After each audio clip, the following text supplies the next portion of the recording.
Ever wonder what all the fuss is with the big RC model show in Chicago? I do. This isn't a trick question. It's called the RCTV Show, and it's held in Chicago every October. It happens to be the largest hobby and model show on the planet, and today we'll take you there. A stop by the flying field shows two radically different designs, and if you've heard two-wheel drive racing is dead, then you haven't driven Tamiya's new GT1 Toyota. Last but not least, you'll see how the Atlantico 600 Cruiser is coming along. All this and more today, right here on RCTV.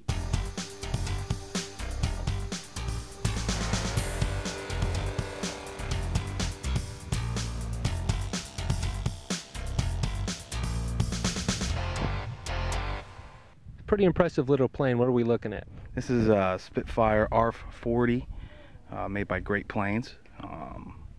Got it for a Christmas present from my fiance, and today was its first flight, and it was quite exhilarating.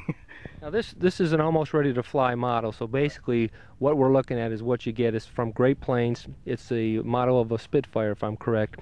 Tell me what you're using in it, and this is unique because it has retracts. Right. This kit, pretty much what you see is what you get. Except for the little guy inside. I did that myself, but I'm flying a Futaba 6-channel radio to allow for the retracts. It's got a OS70 4-stroke motor, and I think it's a 13.6 or 13.8 prop. I'm not sure, and it moves pretty quick. You know, the model's light. It's got wood and foam wings. They come in two halves that you have to put together, and pretty much you know, it's all covered. Not much work, you know. It was my first kit that I ever really built myself, and it went together pretty quick. I'm not real pleased with the cowl, although there are some aftermarket cowls available for it, but really a lot of fun. If you saw when I was landing, you know, quite a little thrill. I was shaking quite a bit. Yeah, it was great, made in flight for it. Okay, you said the man didn't come with it, but you were talking about it's already covered. Now, is that like a monocoat, or what is that on there? It's actually painted. It's like lithographed right on the covering that it comes with. It's like a vinyl plastic covering.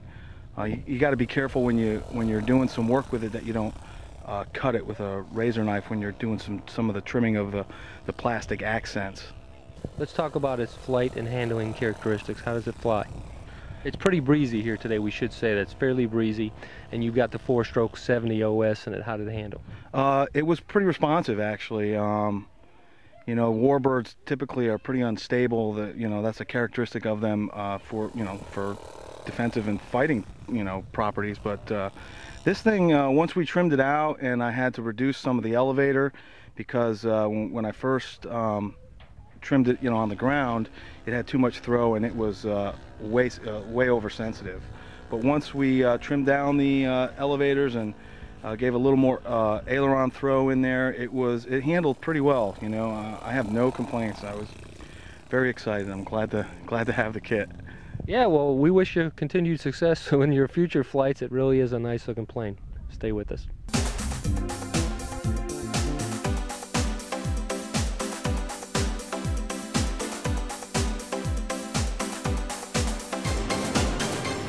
Frank, this is a very unusual plane to see in RC. What are we looking at? We're looking at the Voyager. This was designed and built by Burt Rutan and flew around the world non-stop, non-refueled. It was flown by his brother Dick and Gina Yeager. Man and woman combination, flew around the world. They had two real small places that they were in here. One of them was laying down, basically, and one of them was the pilot, and they had all kinds of long-range radio communications so they could navigate and everything. What scale is this? It's approximately 1/10 scale. The original airplane had about a 110-foot wingspan, and this is about 10 foot. It's not exactly scaled because it took 2 tries to make it fly. The first one didn't fly too well until I got the center of gravity and balanced in the right place. And it's a little bit different than the real airplane, but it flies this way and it wouldn't the other way. Okay, what is it made out of, and how long did it take you to build? It's made out of balsa wood, ribs, just like a regular model airplane has balsa wood ribs. The booms and the main fuselage are balsa wood. It took about 4 months to build. Now, this wasn't a kit. You don't get a kit for something like this. Where'd you get the plans for this? I didn't have any plans really. I had some pictures that we took at the Smithsonian. The airplane is there, the one that they flew around the world. I took measurements that they had on a little plaque and pictures that I had of the airplane and just went from there. I laid it out on the workbench and just kind of went as I... Well, you did a great job, and hey, it flies. Now, what's it covered with? It's covered with monocoat, real thin solar film that's real light, and you just iron it on. Well, you did a great job, and thanks for being with us. Thank you.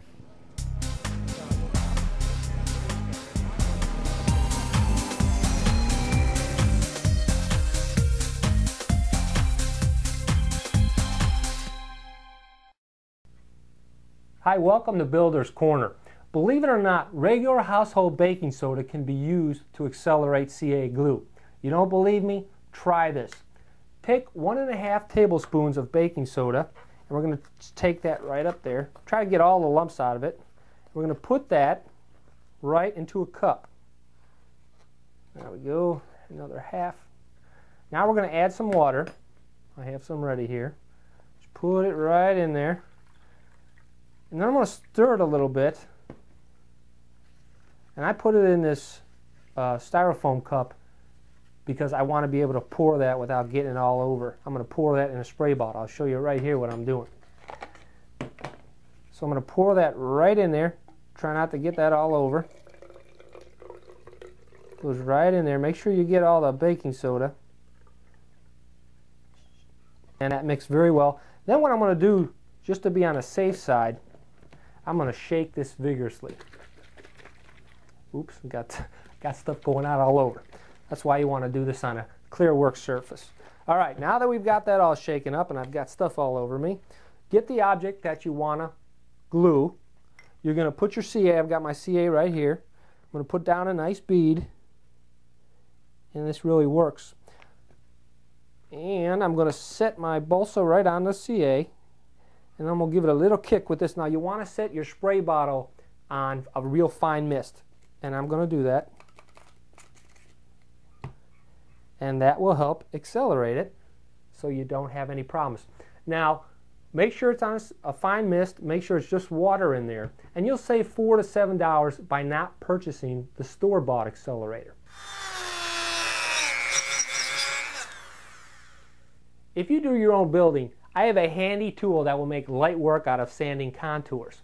Simply take a piece of PVC pipe, 1/2 inch, 3/4, or 1 inch in diameter, any length you desire. Then we're going to cut the pipe lengthwise. Put your safety glasses on, use your moto tool. Let me get this one cut here.